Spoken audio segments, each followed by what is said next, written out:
All right, good morning. Welcome into another day in our daily Devos in December. We are on day number 21. Oh my goodness, it's crazy. So today is the first day of winter, so there's that going on. And we're in Luke chapter 2, verses 21 through 24. So I'm just going to read it and we'll get rocking and rolling. So verse 21, when the 8 days were completed for his circumcision, he was named Jesus, the name given by the angel before he was conceived. And when the days of their purification according to the law of Moses were finished, they brought him up to Jerusalem to present him to the Lord.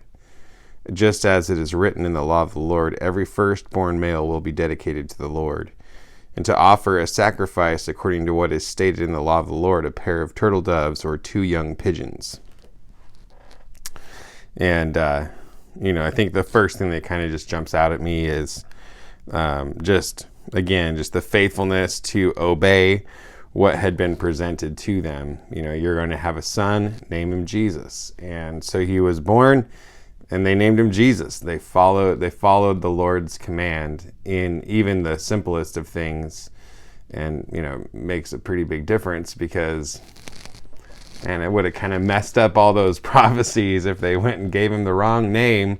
And so I don't know, it's an interesting thought just to think about how we can kind of like make things sound less important.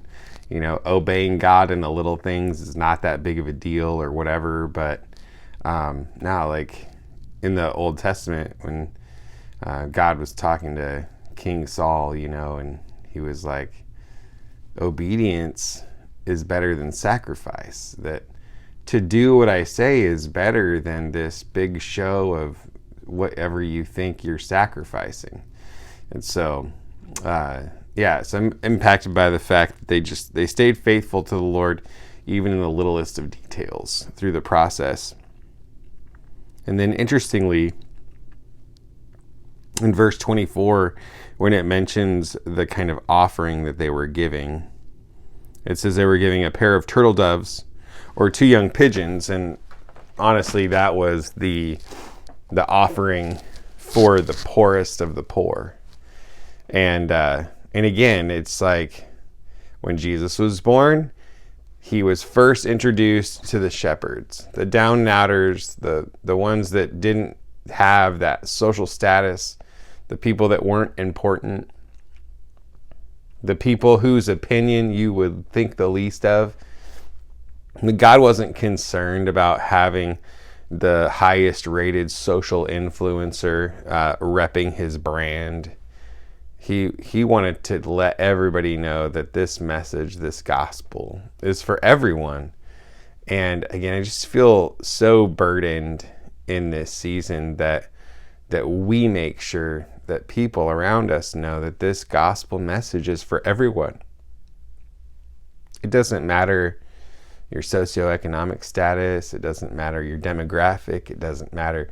None of those things matter. The fact of the matter is Jesus died for everyone. He came to bring life and joy and love and hope and peace to everyone. And I'm excited that we get to be part of the mouthpiece to declare the goodness of God to those around us. And so just remember today that the gospel came for everyone, even the poorest of the poor, the ones that have to take the lowest level of purification offering.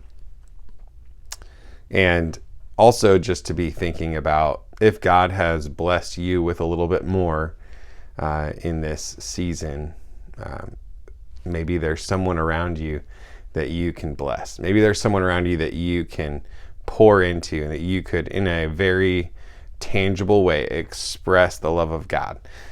Through some generosity, through some care. So let's just be open to what God might want to do through us in this holiday season. So there you go.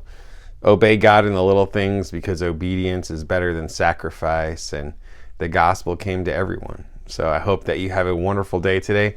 God bless you, and I'll see you tomorrow.